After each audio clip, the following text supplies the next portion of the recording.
Hello everyone, nubkeks here. Welcome back to Nub Raids, and episode 6, a brand new episode of What's Next in Raid, is finally here. Tons of huge updates coming to Raid Shadow Legends over maybe the next weeks, months. There's really exciting stuff, so let's watch it together and we'll see. Also, sorry there's not been too many videos recently, and sorry if I'm a bit off in today's video as well. I'm quite sick at the moment. I've not been doing very well. So yeah, sorry about that. But let's dive in and let's talk about something good. Talk about what's next in Raid. Hey everyone, welcome to the first What's Next in Raid episode of 2023. It's only fitting that we kick the year off with some huge news about what's coming to the game. So let's waste no time in getting right into it. First up, let's start with the new PvE content. We're supercharging some of our familiar dungeon bosses, making for a really tough endgame challenge. Introducing Hard Mode Dungeon. Oh, I was slightly in the way, but there is a tab here at the bottom, like campaign, to change the difficulty. This stuff actually, Hell Hades gave us a sneak preview of this by the data mining stuff. Wow, look at this, Hard Mode Dungeons. When we say hard mode, we mean hard mode. These aren't just minor buffs and tweaks. We've really changed up the mechanics and abilities of these bosses, adding devilish new twists to old classics. That's not to say you'll have to change how you approach dungeons entirely. Old stages will remain the same, with these remix dungeons being accessible via 10 extra stages for the Dragon's Lair, Ice Golem's Peak, Fire Knight's Castle, and Spider's Den. So, let's meet our combatants. These bosses weren't exactly nice to start off with, but a creeping darkness has tainted them even further. They're tougher, stronger, and more brutal than their regular counterparts. So, bring your A game. Let's start with the Noxious Dragon, brutal than their... One thing that was interesting there, I just saw that it looks like it's 20 energy for every stage here on hard mode. So that is the same, yeah, it's the same as stage 25 of normal. And that looks like it's equal the whole way up, I think. I think they showed us some of the lower stages too. When you scroll through here, maybe? No, I don't know, but maybe someone will spot that as we go further on. But it looks like it's, yeah, it looks even stage 10, which is the highest stage as of right now, is 20. It's still 5 to 6 star artifacts. So yeah, I guess we'll have to see from data mining and such what those chances are, right? Maybe the chance for 6-star artifacts is slightly higher. Maybe it is just going to be the same as stage 20. Let's find out. Noxious Dragon, it's tainted Hellraiser. Rather than more fire, this malevolent fiend has doubled down on horrific poisons. His Mythical fire skill will apply twice as many poison debuffs as its normal counterpart, Wall of Fire, and it beefs up tainted Hellraiser with a 50% increase attack buff for good measure. Also, his secret skill, Toxic Incineration, will activate all poison debuffs on your champions at once. This caustic explosion can deal major damage, so be sure to bring someone who can cleanse these poisons from your team. Now, let's take a look. Interesting. Okay, I mean, that's interesting. Seems fairly easy. What I was interested in there was, if we go into this, it seems like the dragon's really fast, so they come in. We don't know what speeds they're running, but man, the dragon outsped them all. They might just have very slow champions, but it's possible that this dragon is really fast. He hits hard, he puts out lots of poison. So yeah, number one, how much resistance can you build? What are the accuracy requirements going to be and resistance requirements for these new stages? Speed? Dunno, probably quite a bit higher. I would say this still seems pretty easy. He can be poisoned himself, so I think poison teams are going to be really good still. Calvalax stands out to me as a champion that's immune to poison. He just gets heals instead, so he should be really strong there. And then, yeah, like block debuffs. Things like Brogni, shielding, and stuff like that should really hard counter that boss.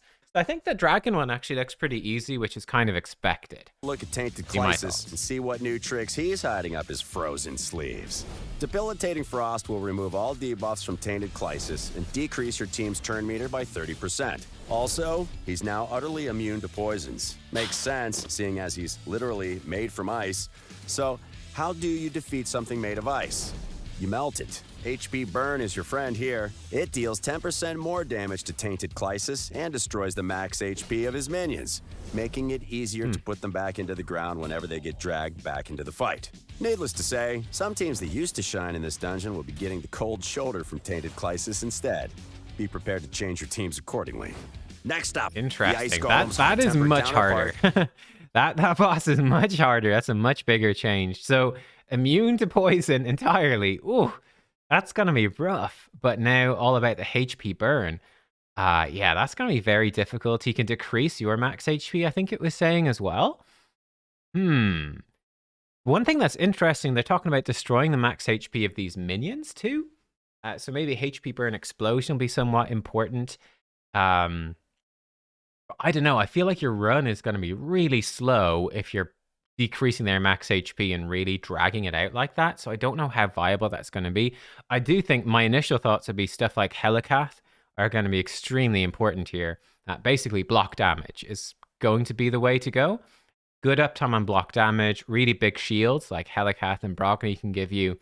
So you can take these hits from this boss and not care too much. And yeah, champs like Duchess give you damage reduction. Python, if you got him from the fusion, is going to be very helpful. But that boss seems pretty rough. It seems very rough, to be honest. Yeah, wow. That one is much harder than the dragon. Next up, the Ice Golem's hot-tempered counterpart, Tainted Fyro, the Fire Knight. If you thought his shield was nasty before, just wait until you see it now. It goes from needing 12 hits to break in stage 25 of normal mode to needing 21 hits in stage 10 of hard mode. And that's not even your biggest worry. Attacking Tainted Fyro's shield will destroy your champion's max HP by 1%. Need more HP destruction? His Corrupting Blaze skill also destroys your team's HP by 15% of the damage dealt. Meaning, whatever he does, your HP is taking a hit. You'll need to find a way to counter this, or else Tainted Fyro will be carving through your champions like a hot knife through butter. Oh, and he's immune to turn meter reduction too. Sorry all you Cold Heart and Allure fans. However, all hope is not lost. Turns out Tainted Fyro just needs to chill out. Okay, using freeze may not literally freeze him, but it will cause him to lose 15% of his turn meter per freeze debuff. Cool. Let's move on to our next star. Interesting. That's another huge shakeup as well. Like the shield thing, first of all, one interesting thing I saw there was when the champions were attacking. Like, look at this. So Tomb Lord has a triple hit A1. He did proc Giant Slayer twice, and he's actually had his max HP destroyed 5 times. So it looks like War Master, Giant Slayer, maybe things like Phantom Touch as well, are all going to proc extra HP destruction. Now, you can see from the destroyed max HP, that's not a huge deal. But I do think it's quite interesting that we've got both this boss and also the Ice Dude. They are both bringing in, destroying your max HP. So yeah, expect to see somewhat more value, I would say, for sure, out of champions that can restore destroyed max HP. That's kind of interesting. But boy, oh boy, 21 hits on a shield? That is brutal. So it means he's almost definitely going to smack you at the start. I don't really see, presuming their stats are going to be quite high, I don't really see how you're going to be able to, I don't see how you're going to be able to break that before he gets to attack you. He's probably going to get it back up. You don't have that much. You really don't have that much turn meter depletion at all. Yes, some freezes will help, but man, I don't think there's that many great freeze champions. I guess, yeah, she'll actually be pretty good. I can't off the top of my head remember her name, but I think she's got like a triple hit A1 maybe. That's chances to freeze. Yeah, Carl's maybe not bad. He gives you wave clear. He can freeze on the A1, freeze on. I don't know, his A2 doesn't freeze. It steals turn meter, which isn't going to help, but he does place decrease speed. That's interesting. Definitely, I think, yeah, counterattack seems like it's going to be pretty powerful here. I would say for this boss, I think that you are going to want to run some freeze champions, preferably champions that freeze A1, and you're probably looking at like Valkyrie or Martyr. I don't have either one, but a counterattack champion to help you take the shield down, help you survive as well with Valkyrie shields. This one seems pretty rough. I have to say, the dragon was like, okay, the dragon's pretty easy, but man, the Ice Golem looks tough, and this boss looks super nasty. Super nasty. Okay, wow. I like it. I will say I like it. I like how they're totally mixing it up. They're like, okay, the way to beat Ice Golem, poison. No poisons work. The way to beat Fire Knight, turn meter. Hard mode, turn meter, doesn't work. So I like those changes. That's like a spider. Let's move on to our next star, Tainted Scavag, and her endless brood of spiderlings. The changes to her dungeon should send shivers down your spine. First, Tainted Scavag is immune to turn meter reduction and HP burn. We're not kidding. In fact, if you've got HP burn on her spiderlings, each AP burn activation will now partially heal her. So you'll definitely want to avoid that. Yeah. Also, her spiderlings are immune to freeze, so that old trick won't save you either. Okay. I literally all of the core ways to beat normal spider do not work or actually heal the spider. Of course. However, where one door closes, another one opens. Each time a spiderling dies, Scabag loses a chunk of her HP. So, upping your area of effect game and blasting her entire clutch to Kingdom Come is now a viable strategy. Another saving grace is that hard mode spiderlings aren't any tougher than they are on stage 25 of normal mode. So if you can splat them there, you can splat them here. Overall, hard mode dungeons live up... Interesting. Okay, so it's spider. Initial thoughts? I don't know. Maybe it's harder in practice than it seems. It seems like it should be fairly easy, right? You just kill all the spiderlings, get some to respawn, kill them again with a reset. That doesn't seem that bad. I guess it depends how hard this spider hits, but this seems fairly doable. Obviously, tuning it will have some gameplay in terms of, right, you respawn in spiders, you can't turn meter deplete the boss, so the boss will take a turn. But I think with like the right speed tune, you could definitely do it. And like spider is the ultimate farming dungeon. So yeah, we're about to jump into rewards, so we'll see. But yeah, you'll likely build a team specifically for this. I think this should be pretty doable. Actually, more open in a lot of ways. Way more open to team comps, I would think, than regular spider, which is quite specific. We'll see. All hard mode dungeons live up to their name, and taking them on is well worth the effort. Along with yielding greater rewards and more event or clan v clan tournament points, hard mode dungeons will also drop mythical artifacts and accessories. Until now, you could only get mythical artifacts from Hydra battles, but it wasn't exactly an easy location to farm. Once hard mode dungeons go live, you'll get to Not an easy... Are hard mode dungeons going to be easy to farm? Does that not go against the name?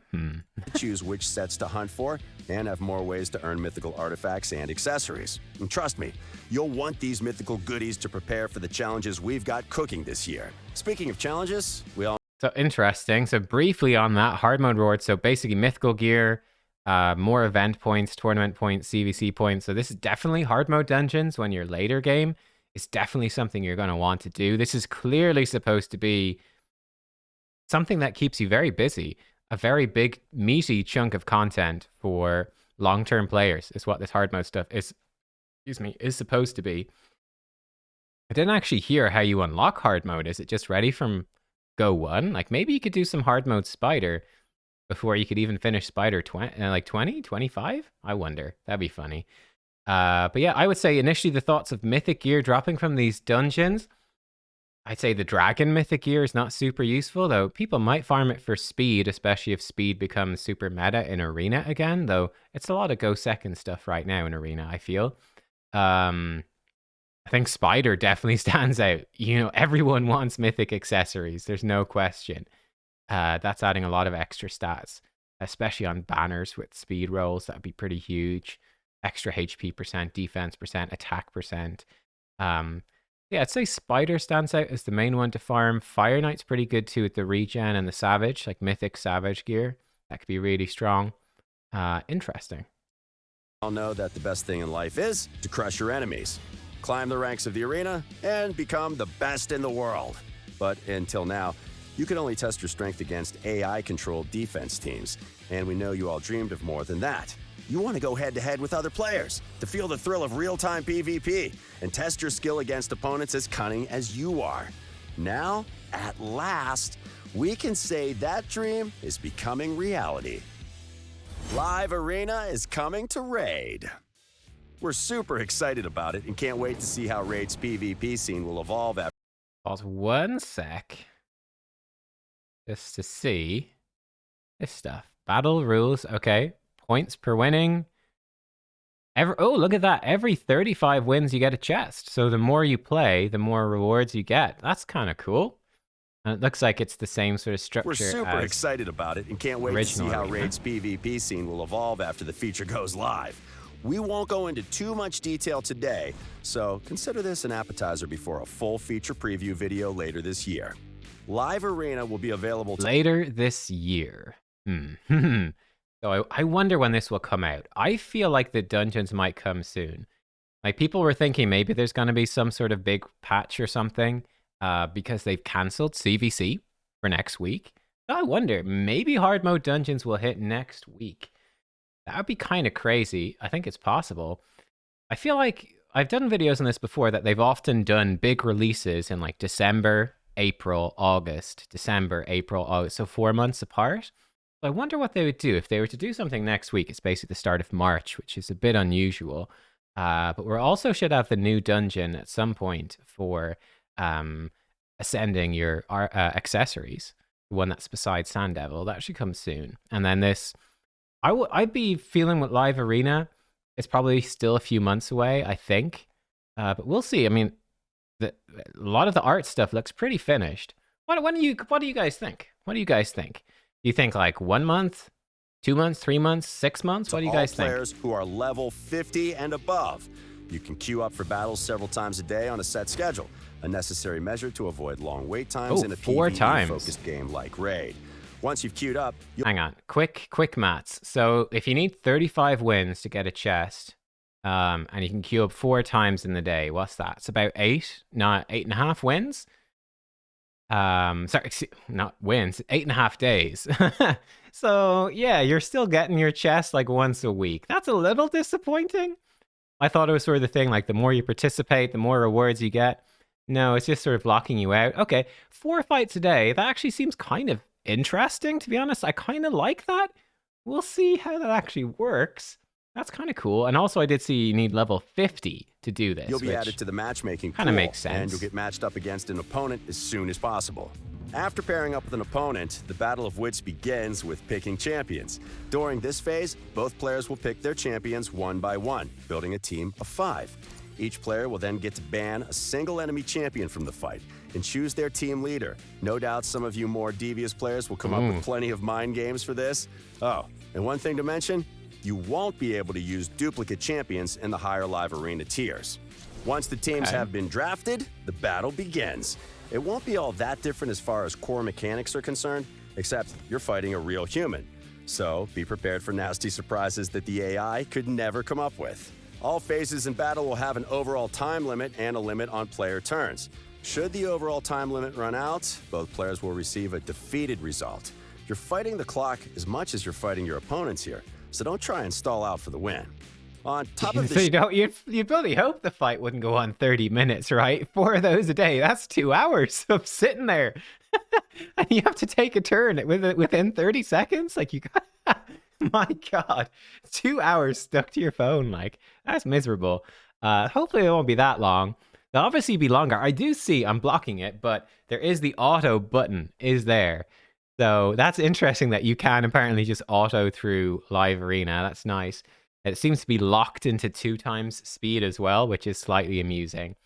But cool. Okay. It's very interesting, this whole, pick your 5 champs and then 1 gets banned. Kind of tricky, isn't it? Like, you pick 1 damage dealer, they get banned. If you pick 2 and they ban someone else, you go in with 2 damage dealers? It's going to be quite intriguing to see how exactly that's going to work. Very intriguing to see how that's going to affect the meta. Yeah, wow, that could have a huge impact. Sheer awesomeness of fighting other players in real time. There'll be dedicated Live Arena quests, new artifacts, a new addition to the Great Hall where you can spend your hard-earned Live Arena crests, and other rewards to look forward to. But we'll talk about all that later. Those are the 2 main features we'll be working on in the near future, but we also have... Okay, hang on a second. That's kind of crazy. So we've got the old Great Hall, which looks like it has not changed. So that's still there. It's still the same. Okay. But then Live Arena. So there's like a whole new Great Hall for Live Arena. This is probably going to take years to finish. Like, when you think about it, I'm almost finished my original Great Hall. I reckon it's going to take me about 3 years of playtime to finish my Great Hall, with the amount of arena that I do. Probably going to take, like, considering that your fights are limited per day, it's going to take ages to finish this. You can get HP, attack, defense, ignore defense, speed, crit damage, resistance, and accuracy in these different areas. Well, that is very spicy. One interesting thing, actually, they could add more stuff onto this. That's really interesting. Yeah, wow. So it really depends how difficult these new dungeons are, but you could start boosting up the stats to beat those. I definitely think in Hydra, this is very powerful. Like resistance for if you got Oella fusion, boosting your resistance even more in Hydra for all affinities, that becomes super good. Obviously, boosting speed everywhere is insanely good. I think one thing I kind of do like about this is none of this stuff actually helps Live Arena. I actually kind of like that in a way. You do Live Arena, it makes you stronger elsewhere, so you can spend it where you want. Whereas I think if Live Arena was here, it'd be like all of your points for like the first year going into Live Arena, and you're not going to change it. Yeah, that's very interesting. Hard-earned Live Arena crests and other rewards to look forward to. But we'll talk about all that later. Those are the two main features we'll be working on in the near future. But we also have some significant... Hang on. Sorry, one last thing. Like, do they have different costs or something? So 3. Wow, it goes up to plus 20 speed. That is a massive amount of speed. Hang on, what about grade 2? Those are the two main features we'll be working on. Oh, wow. Oh, grade 2 is much cheaper. Way cheaper. Interesting. I wonder if they're going to bring out a new difficulty of Demon Lord now, because I really don't see that amount of stats being useful for many people. I guess when you start out, like, I guess when you first hit level 50, that's going to give you a really big boost, right, to taking down Demon Lord. But it seems kind of strange this would be like a grade 3 thing. On in the near future, but we also have some significant quality of life updates coming too. First of all, we're going to make separate multi-battle settings for various game modes and even for some individual dungeons. This should make it even easier to customize your farming teams and ensure they don't run into any trouble during their artifact hunts. We are also expanding your artifact selling options in multi-battle mode. Right now, you can only choose what rank of artifacts you want to get rid of, but we're changing it so you can pick which artifacts you want to keep based on the rank, rarity, type, set, specific substats, or any combination of these factors. It won't be difficult to set up, and it'll make your farming a lot smoother. We're also adding a new sword. That's pretty cool. Yeah, that looks pretty great. I don't actually use like auto farmer stuff, so I know that like RSL Helper has this sort of stuff built in. So we've got the Sacred Orden. I see the Sacred Orden. That's fun. Yeah, I wonder how this compares to that. I imagine that this is not as robust as the RSL Helper version, but still, that's very helpful and really cool. So you can come in and you can, yeah, really filter things down. Interesting. I wonder if you can like make it so that it'd be like sell any HP rings that don't have HP percent on them. I don't know. I don't know if this is quite going to be super useful. It's a step in the right direction. That's it. We'll see. It'll make your farming a lot smoother. We're also adding a new sorting option for artifacts and accessories that'll allow you to sort your... Oh, interesting. So you've got priority stats. Huh. Okay, so you can set them on priority and see how good stuff is. That's interesting. That's cool. So yeah, you could search for like set, accuracy, speed, resistance as high priorities for, let's say, perception or speed gear and see that stuff. You could set like attack, crit rate, crit damage as high priorities for savage gear, and at a quick glance see how good, when it's sorted by that priority, how good your savage gear is for nukers. Gear by stats. For players with many artifacts, it should help you keep on top of things. Finally, we're going to sort out the chaos that is the Fragment Summons tab. Champions that are currently unavailable by any means will be hidden from the list, unless you've got at least one of their fragments. It's a small enough change, but it'll make navigating fragment summons much easier. And finally, that's it. Okay, it's fixed now. Okay. This next video without showing off some awesome new champions in the pipeline. Many of these fabulous barbarians, fashionable Ogrins, and their friends are all but ready to jump into the summoning pool and join the fight for Teleria. A few are still in the early stages of development, and we need to iron out some new mechanics. They'll be worth the wait, and we think you guys will love them. And... Cool, hang on, let's go through those again quickly. Next video? That guy looks badass. So he looks like maybe Barbarian, or yeah, probably Barbarian. Looks really cool. So a bit of an Arthas vibe. Arthas slash Uther slash Barbarian. Without showing off some awesome new That looks like a high elf for champions sure. in the pipeline. Many of these fabulous Barbarian. barbarians, He said barbarian. fashionable ogrins, and Ogren looks cool. Always got to see that massive shield as well. Ooh, it's a big boy. I love it. I actually think this one looks great. their friends are all but ready to We've got like a cow. Yeah, that's a cow. That's fun. A cow with mallets. jump into the Skinwalker. summoning pool and One join the assumes. fight for Teleria. Sylvan A few Watcher. are still in the early stages of development, and we And would be a high elf? Probably a high elf with the golden armor. need to iron More out some high new elves, that's mechanics. They'll be So what I was wondering about this one is this.